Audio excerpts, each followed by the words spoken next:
Hey, what's going on, guys? Hutch here from Kronos with the next Kronos Rising War recap. As you can see, we had Omega Labs, which is the feeder of Reddit Omega. Shout out to those guys for an awesome war, 87-82. It was a close war, as you can see. Only five stars total. Um, Apparently, a lot of the guys from Reddit Omega were actually down in Omega Labs for this war.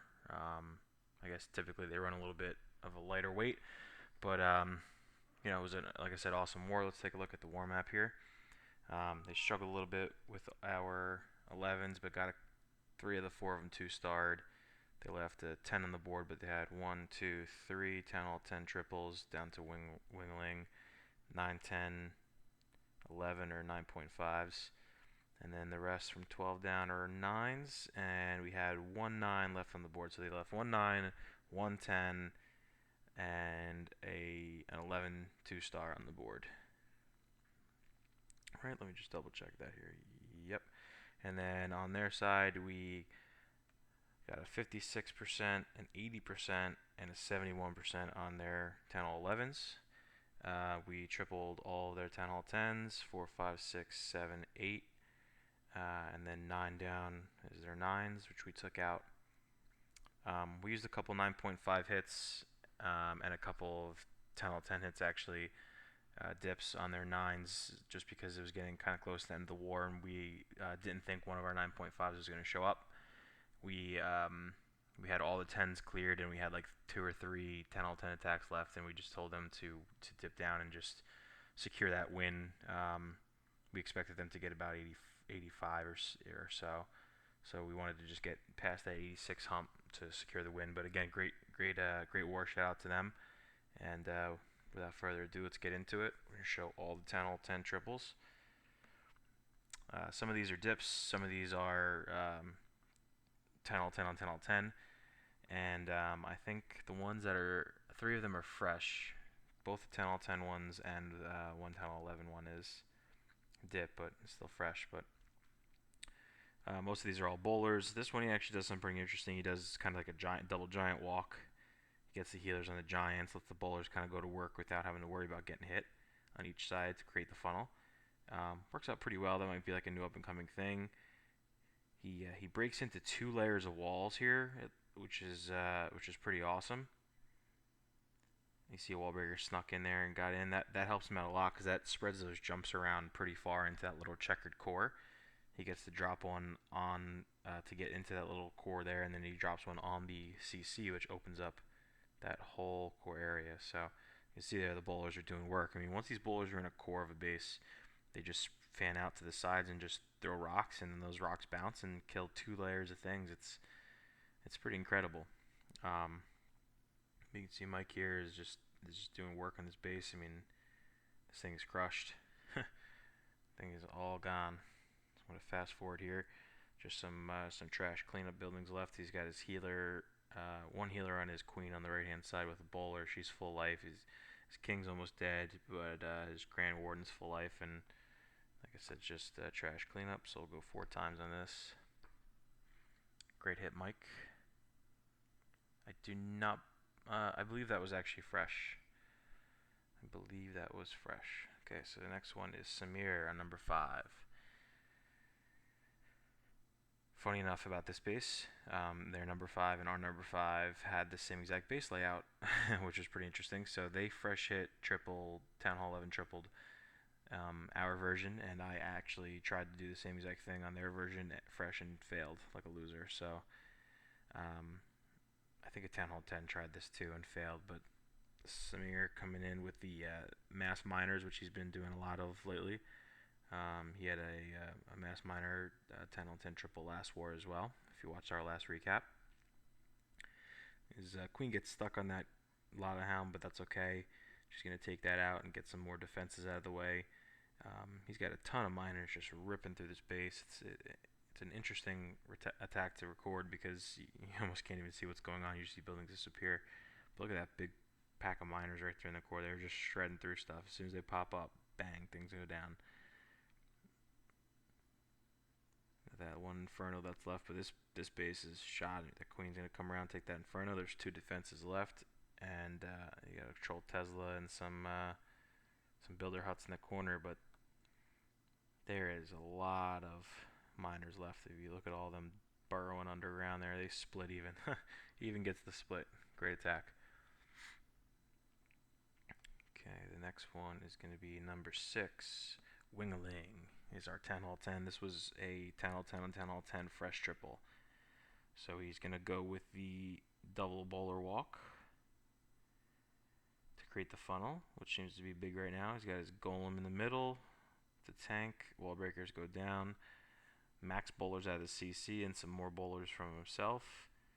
Just shoving him right up the core here. He's got a jump to go right in the middle. He doesn't really need to break into those side compartments because those Infernos are targetable from the core. And when they get to them, they're going to bounce off, like I said, hit 2 layers. So he's got a double freeze for those Infernos. He's Rage in the core. He's got healers in the core. Both Inferno, well, one Inferno's down. The other Inferno's about to go down in 2 seconds. Giant Bomb takes out that whole side of bowlers, actually.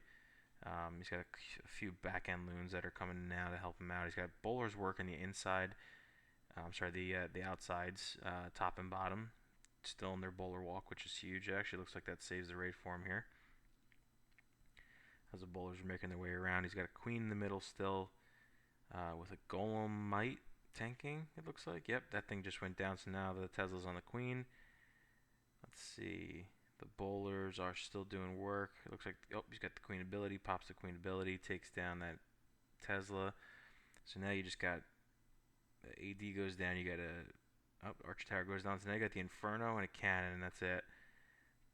Level 2 Inferno. Queen's hitting on that gold storage, but she's going to take it down, and Inferno does almost no damage, so that's going to go down shortly here. The Queen's going to go down, but you got bowlers on both sides breaking in to clean up the last few pieces of trash, and we're just going to fast forward through it. Wasn't the cleanest triple, but hey, triple's a triple, and whatever, he had a couple troops left in there, so nice hit, and it was fresh, so it's awesome. Okay, next hit is number 7 by Daddy, aka Fred, also a fresh triple. We definitely, if we were a little bit more patient, we could have had some Talon 9 scouts, potentially. So we could have scouted these, but we were up pretty big at the time, and we had plenty of attacks left. So we just let our 10-10s go to work. The 10-11s were already 2-starred by a 10-11 of ours that had to hit early. So we let our 10s have some fun.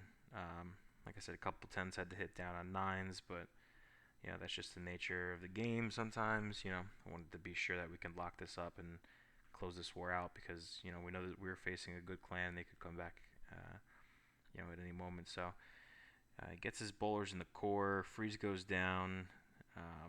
Inferno is gonna go down here in just a second. Just a baby level 1 Inferno. It's not gonna do much damage. He's got the bowler walk going on the sides again. 1 bowler on the left, 3 or 4 on the right, with a couple healers on each. Got some bowlers in the queen and a healer in the core. Pretty much all the defenses are down, and he basically smashed this base. And he's working with some old meta bases here as well, so that helped. Great hit by Daddy though. Nice little fresh channel 10 triple. Well done. Okay, next one is Quan. Or is this? Let me just double check and make sure this isn't their 9.5. That is their 9.5, so we're not gonna show that. It's a little bit of a dip, but we are gonna show this, which is the first Town Hall 11, or I'm sorry, Town Hall 9 triple. Their top Town Hall 9, Drago, and we got Joe Breaker on the scene here, going in for the triple attempts. Got the Go Vaho going. Just your typical, you know, Go Vaho strategy. I'm gonna, like I said in the last video, we're gonna try to bring you some of the older school, not that this is old school, but some of the different video types other than HGHB. You know, that's an OP strat right now. We use it a lot. Most of our people are using it because it's just, you know, there's no reason not to 3-star bases easily. It's a little bit boring, but a lot of our guys are still doing Go-Ho, Go-Laloon even, you know, Shattered and everything. You know, there's a lot of different attack strategies we're doing right now in Clan, and I think that's contributing to our victory. there's more than one way to skin a cat, I always say. And HGHB is not the only way to do it. A lot of these bases that are trying to be anti-HGHB are susceptible to Laloon and Valk attack. So, it's the ever-changing meta of the game.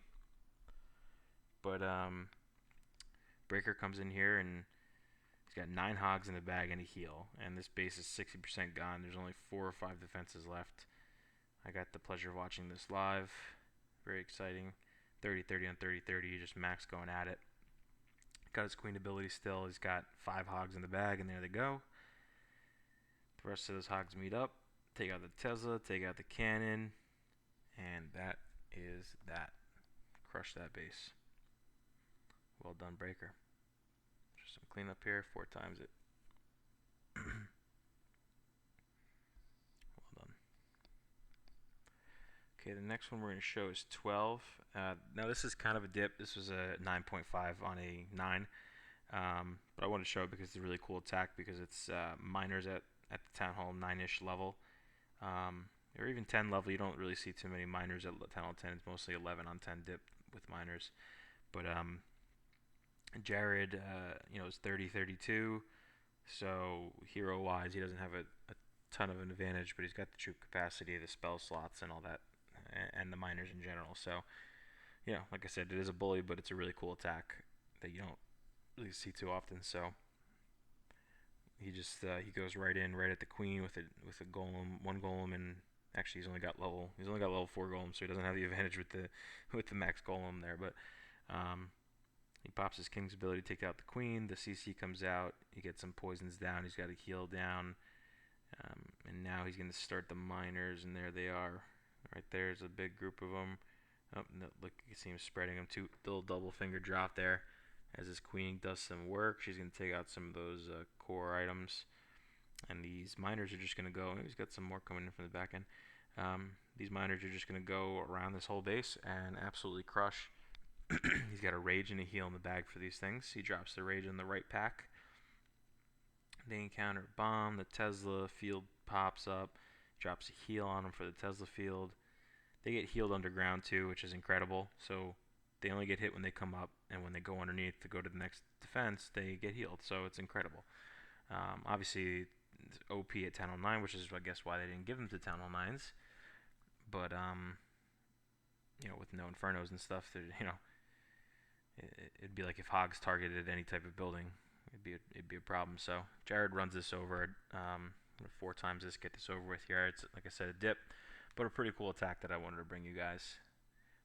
And most of our attacks are HGHB, so to find something different to show you was big as well. So we're going to jump down to 17. My mad Sid coming in big with the 6-pack again this war. Unfortunately, his base was 3-starred fresh. Last war, he had a 6-pack, and he defended 7 times. So he was man of the match. Man of the match this war, actually, while you're watching this, goes to Sparky. He was the only Town Hall 9 on our side left standing. He got hit 5 times, and additionally, he had a fresh triple and then a fresh 92% hit. So he was 8% from a fresh 6-pack, which is awesome. And he never got 3-starred, which is even better.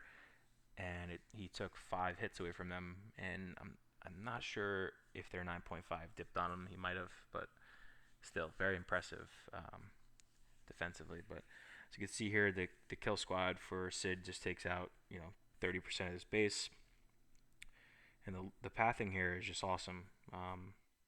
He knows exactly where these loons are going to go first, then second, then next. So he's able to control this and keep the hounds out front of these loons, which is the key. You want the defenses targeting the hounds, and you want the loons to just follow up behind him and just clean everything up. So his last hound pops. He's got 4 balloons left in the bag. He's got a max hound about to pop, but he starts to send in his balloons here. Last hound pops. That last AD is still up, but it's going to go down from loons under rage. Down it goes. He's got 2 more defenses left. One that can hit air. Here comes the archer tower. Bang. He's got the mortar, and that is it. He's got a loon in the bag that he He throws onto that town hall area to get some of that high HP shit out of the way, and there he goes, just railroads this base. Awesome hit by Sid.